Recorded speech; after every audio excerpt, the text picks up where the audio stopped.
आज हम लोग स्टडी करेंगे कैपेसिटेंस। एक्चुअल में कैपेसिटेंस होता क्या है?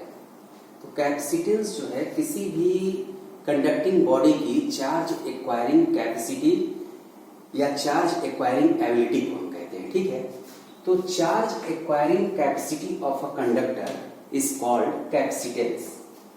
चार्ज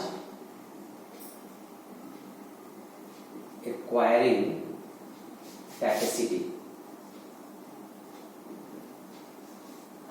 ये जो है ये हमारा किसी भी कंडक्टर की कैपेसिटी होती है। फॉर द एग्जाम्पल, जैसे कि कोई हमारे पास अगर कोई कंटेनर है तो उस कंटेनर की अपनी एक कैपेसिटी होती है कि वो कितना कोई भी सब्सटेंस या कोई मटेरियल को कितना वो कंटेन कर सकता है। ठीक है, तो उसी तरह से किसी भी कंडक्टर के चार्ज को एक्सेप्ट करने की, स्टोर करने की अपनी एक कैपेसिटी है और उसी कैपेसिटी का नाम जो है कैपेसिटेंस है, उसी एबिलिटी का नाम कैपेसिटेंस है। तो किसी भी कंडक्टर का जो कैपेसिटेंस होता है तो वो जो है उसके फिजिक्स पर डिपेंड है। आई मीन उसका डायमेंशन क्या है, उसकी लेंथ क्या है, ब्रेथ क्या है, उसकी थिकनेस क्या है और उसका जो है वॉल्यूम कैसा है। उसके बाद जो है उसके सराउंडिंग मीडियम पर भी डिपेंड है कि उसके सराउंडिंग मीडियम क्या है, इंटरवेनिंग मीडियम क्या है। ठीक है, तो ये सारी चीजें जो है किसी भी कंडक्टर के चार्ज एक्वायरिंग कैपेसिटी को अफेक्टेड करती हैं। तो चार्ज एक्वायरिंग कैपेसिटी एक्चुअल में डिफाइन कैसे है, इसको हम लोग बात करें इस पर। तो अब जरा इस बात को समझिए। सपोज दैट ये कोई हमारा कोई बॉडी है, इसको हम कोई चार्ज हम इसको दे रहे हैं। तो जब ये चार्ज ये एक्सेप्ट करेगा, आई मीन जब ये चार्ज होगा, तो ऐसे सिचुएशन में इसका ड्यू टू चार्ज एक पोटेंशियल भी होगा। ठीक है, तो जो पोटेंशियल होता है इस बॉडी की, जो पोटेंशियल है, अगर कोई चार्ज नहीं है तो इसका पोटेंशियल 0 है, लेकिन अगर कोई चार्ज इसको आपने प्रोवाइड किया तो इसका पोटेंशियल भी इंक्रीज हुआ। तो जैसे जैसे हम चार्ज हमारा इंक्रीज होता जाता है किसी भी बॉडी की, वैसे वैसे उसका पोटेंशियल भी इंक्रीज करने लगता है। तो कुल मिलाकर के आप ये कह सकते हो कि पोटेंशियल जो होता है वो डायरेक्टली प्रोपोर्शनल टू चार्ज है। ये हमारा एक्सपेरिमेंटल फैक्ट है। ठीक है, हम लोग इसको यूज कर सकते हैं। तो पोटेंशियल हमारा चार्ज के डायरेक्टली प्रोपोर्शनल है और चार्ज जो है ये हमारा पोटेंशियल के डायरेक्टली प्रोपोर्शनल है। ये हम लिख सकते हैं, पोटेंशियल जो है चार्ज के डायरेक्टली प्रोपोर्शनल है। As charge increases potential also increases of a body.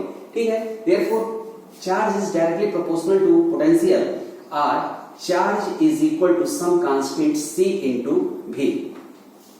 तो यहां पर जो ये c है, ठीक है, ये c हमारा प्रोपोर्शनलिटी कांस्टेंट है और इसी c को जो है हम कैपेसिटेंस, इसी c को हम कैपेसिटेंस ऑफ द कंडक्टर या बॉडी हम कहेंगे। तो ये c जो है ये प्रोपोर्शनलिटी कांस्टेंट है c और इसी को हम कैपेसिटेंस कहेंगे।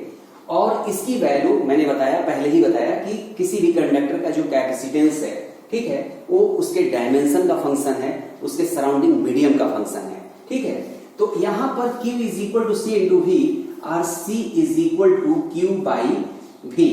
तो इस तरह से हम डिफाइन कर सकते हैं C को कि ratio of charge and potential of a charged body. The ratio of charge and potential defines capacitance. तो यहां पर एक बात ध्यान दीजिएगा, चार्ज और पोटेंशियल का रेशियो हमने डिफाइन जरूर किया, ठीक है, लेकिन ये कुल मिलाकर के किसी भी बॉडी का जो पोटेंशियल है वो उसके चार्ज का फंक्शन नहीं है, वो उसके पोटेंशियल का फंक्शन नहीं है। As charge increases potential also increases, as charge decreases potential also decreases. तो पोटेंशियल में जो हमारा चेंज है वो चार्ज के अकॉर्डिंग होगा, पोटेंशियल का चेंज चार्ज के अकॉर्डिंग होगा। और इन एवरी सिचुएशन जो है चार्ज और पोटेंशियल का जो रेशियो होगा वो हमारा कांस्टेंट रहेगा। तो C is equal to Q by V, ये हमारा पोटेंशियल, ये कैपेसिटेंस जो है हम डिफाइन करेंगे Q बाई V। अब यहां पर एक बात देखिए, यहां पर अगर इसकी यूनिट की बात हम करें तो SI यूनिट, ये कैसे हम इसको लिखेंगे? तो चार्ज का यूनिट हमारा कूलम है, पोटेंशियल का एक यूनिट हमारा वोल्ट है। तो coulomb per volt, coulomb per volt और 1 कूलम पर वोल्ट हम डिफाइन करते हैं 1 फैराड। ठीक है, FARAD, ये फैराड हम डिफाइन करते हैं।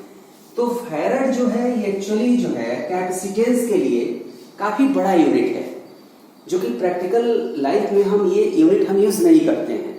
तो हम कुछ जो है इसके छोटे यूनिट्स हैं, जैसे माइक्रोफैराड या पिकोफैराड, ये यूज होते हैं। जैसे 1 माइक्रोफैराड, तो 1 माइक्रोफैराड का मतलब हुआ 10⁻⁻⁶ फैराड, और 1 पिकोफैराड ये हो गया 10⁻⁻12 फैराड। तो माइक्रोफैराड, पिकोफैराड, ये सब हमारे यूज होते हैं। फैराड एक्चुअल में बहुत बड़ा यूनिट है, अभी हम दिखाते हैं आपको कैसे बड़ा यूनिट है, ठीक है। तो कुल मिलाकर के कैपेसिटेंस क्या है, ये बात एकदम क्लियर होनी चाहिए। Charge acquiring capacity of a body of a conductor, that is capacitance. It's value does not depend on the charge, it's value does not depend on the potential, okay, its value only depend on its dimension and surrounding medium and nature of the material also। वो material क्या है, conductor है, non conductor है, semi conductor है, इन सब बातों पर भी डिपेंड करेगा, ठीक है। अब आइए जो है एक हम स्फेरिकल कंडक्टर का या स्फेरिकल बॉडी का, ठीक है, हम जो है यहाँ पर कैपेसिटेंस हम लोग हैंड आउट करते हैं। तो हमारा टॉपिक है capacitance of a spherical body।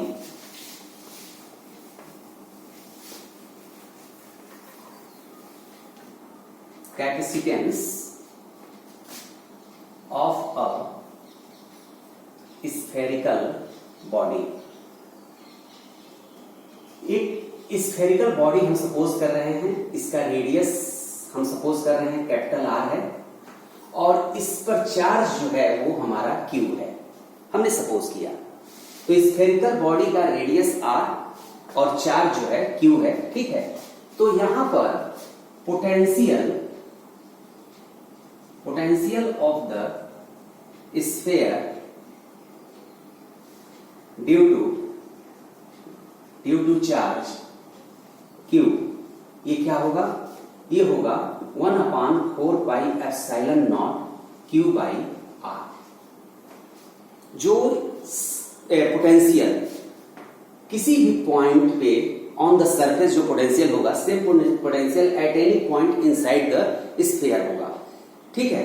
तो यहां पर ये हमारा potential of the sphere 1/4πε0 Q/R।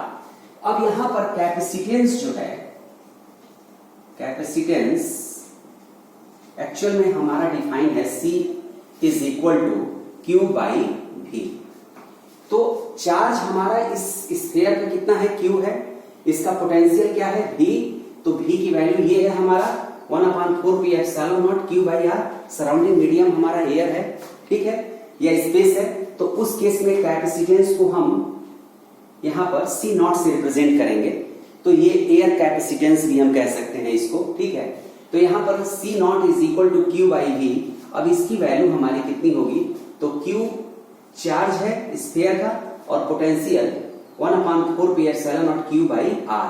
तो Q/4πε0 × R।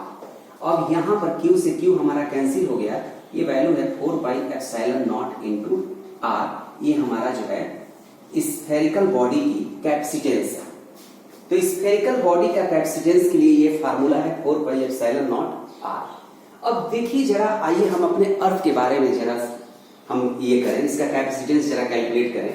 तो अर्थ का रेडियस अप्रॉक्स 6.4 × 10⁻6 मीटर है, और 1/4πε0 की वैल्यू 9.0 × 10⁻9 इन SI सिस्टम होता है, ठीक है।